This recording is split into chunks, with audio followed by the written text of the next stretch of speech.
Hey, 2014, we're almost at the end of that year, and I'm almost at the end of this visit. Detroit is always one of my favorite stops every year because Mark Lundholm, the comedian, started out as Mark Lundholm, the broken kid. And what I experience all day, every day when I'm here in Detroit, it's like my hometown, Oakland, like anywhere else I go.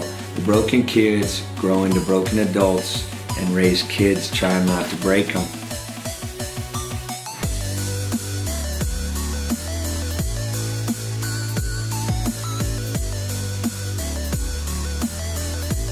Yeah, this is an exciting time of year because we bring Mark Lundholm in for 3 days, and we have the opportunity through the fundraiser that we're holding tonight here at the Gem Theater to take him to high schools, to the jails and prisons, and to the treatment facilities throughout southeastern Michigan. And this year has been just an amazing opportunity for the collaborative opportunities that we have with the Detroit Recovery Project and St. John Providence Brighton Center for Recovery.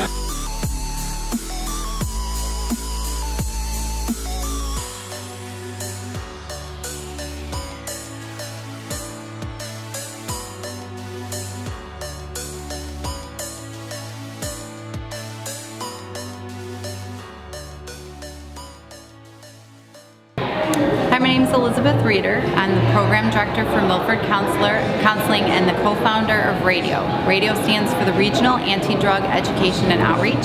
We're an outreach and education organization that strives to provide really good quality education to anyone who needs it. We've been providing education all around the state of Michigan for the last 2 years approximately.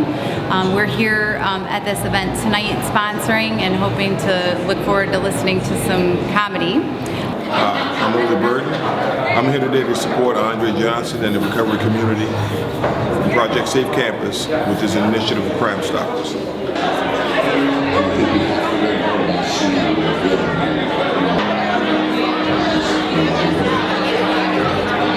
I was at Northville High School today to talk to a bunch of seniors who are frankly way smarter than I am, and it was intimidating. Tomorrow I'll be at the county jail. That's a different show there. It's nice to be at a place where everybody's innocent and all the stories are true. Normal people don't laugh right there. They don't know why that's funny. Hi, I'm Christine Taylor. I'm from White Lake, Michigan. And I'm here at the show with my friend Lauren Rousseau, who works with the Home of Recovery. I'm here, we've been friends for a long time, and she lost a son and dear friend, not necessarily to addiction, but addiction related problems. I'm not a person in recovery. I am a person who loved someone who struggled with this disease. I lost someone who struggled with this disease.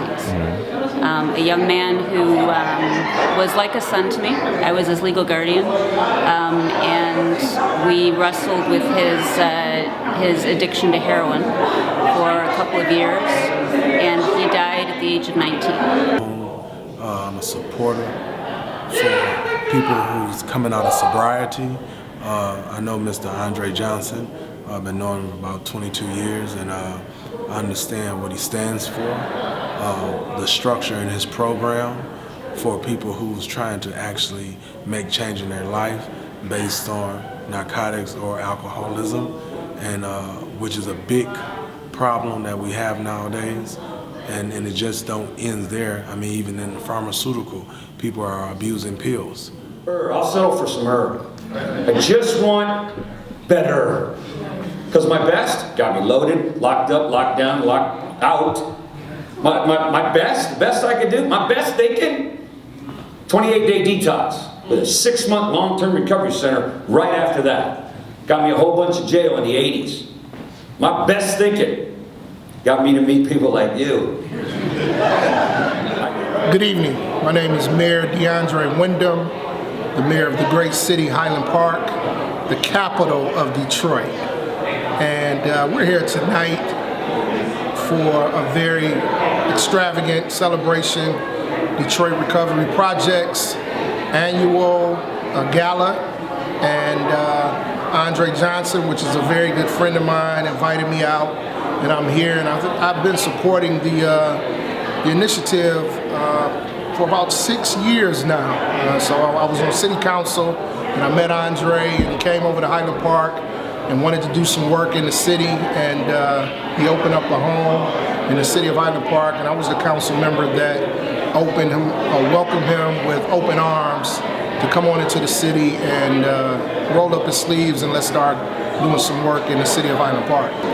My name is Lauren Rousseau, and I'm at the Gem Theater for the Mark Lundholm show that is sponsored by Brighton Center for Recovery and Detroit Recovery Project. I'm here because I want to support the recovery movement. I want to support recovery treatment and or addiction treatment and recovery advocacy. Okay. We need to get rid of stigma.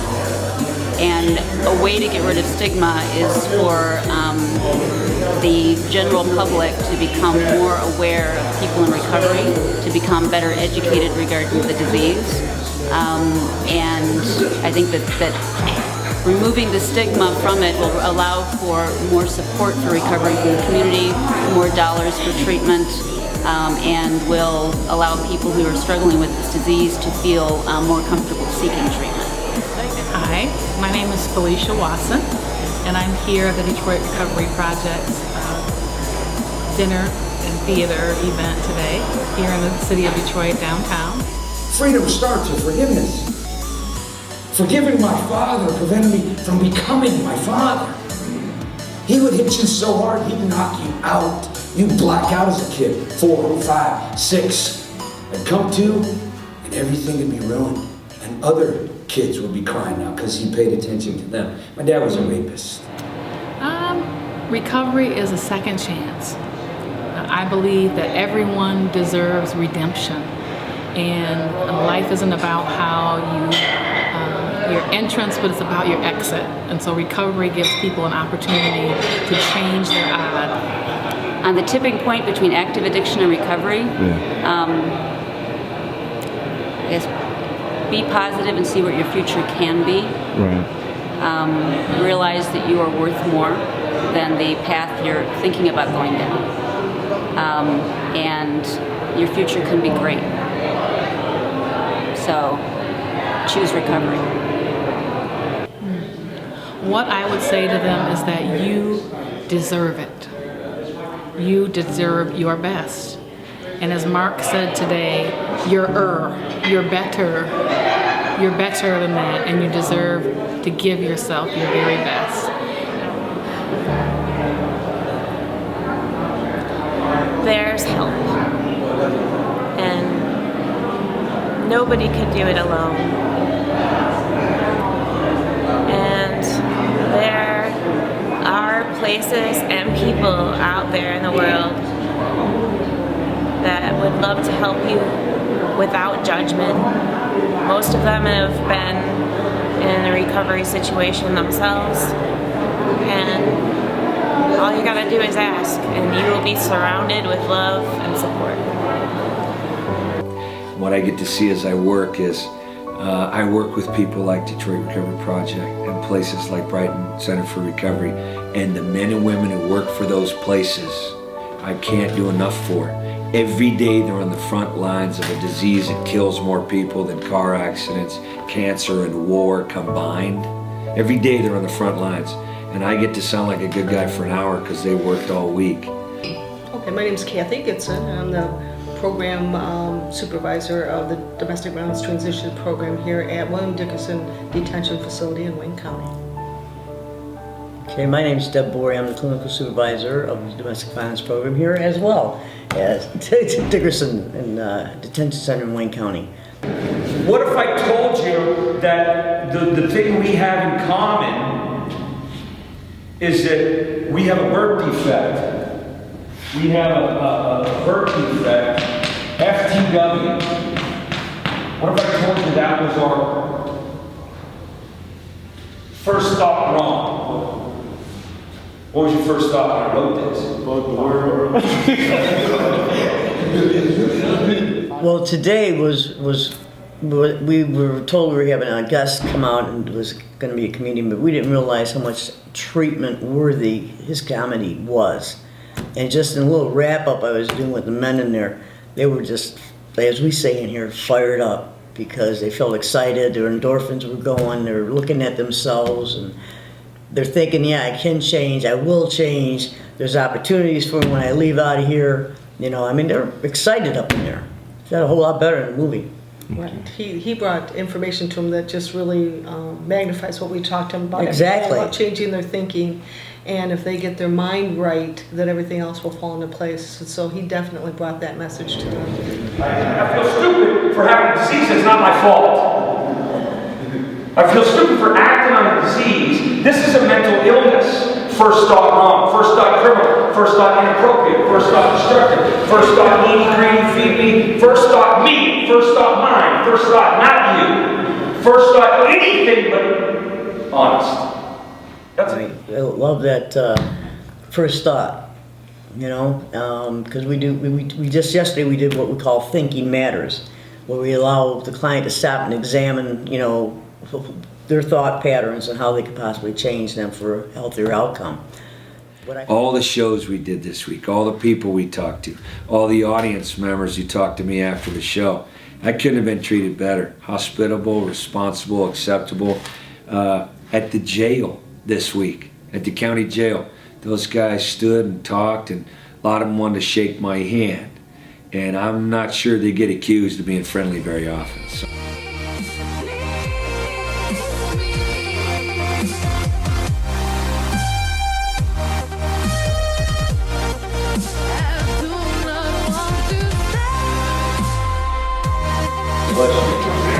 Hey, good afternoon, y'all. I am grateful that you would make a change in your programming to listen to a former inmate, inpatient, 4-point restraint, mental, suicidal, 120-something pound methamphetamine, cocaine, wino, cardboard box, living, shuffle, step, mumble, bum, horrible smelling, long-haired, one set of clothes, foul mouthed criminal living under a bridge in Oakland. What kind of car do you want to drive? A Bentley? You know how much work it takes to get one of those? A lot. Are you willing to do that? Because I'll tell you something that you don't know. Sorry. I'll tell you something that you don't know yet. You can drive whatever you want.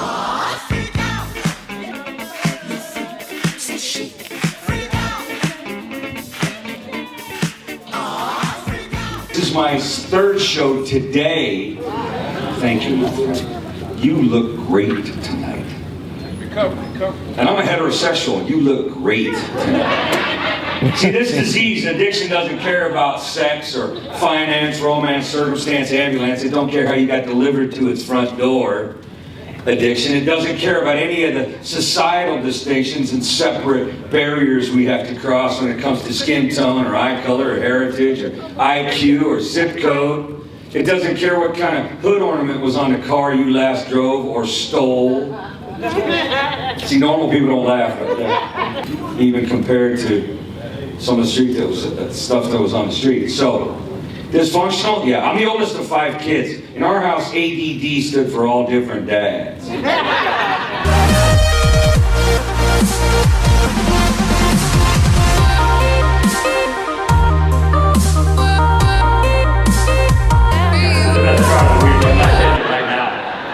And then last night I had the honor, this was a privilege. I went to the Detroit Recovery Project, which is basically this big cavernous building where it was full.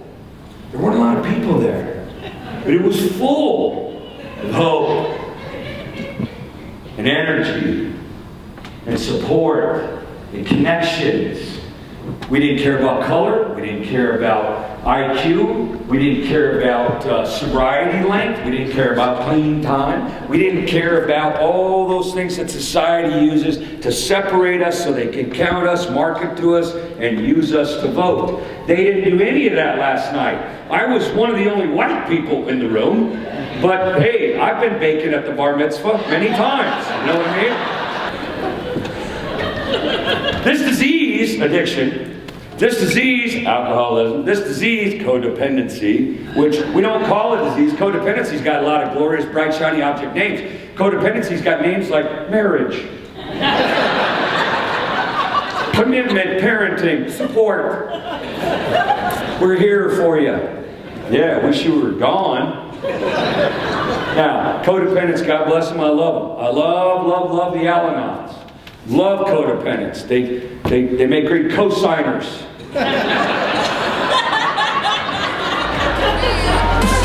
Red Barrel project was started 3 years ago here in Livingston County by the Livingston County Community Alliance. We're a non-profit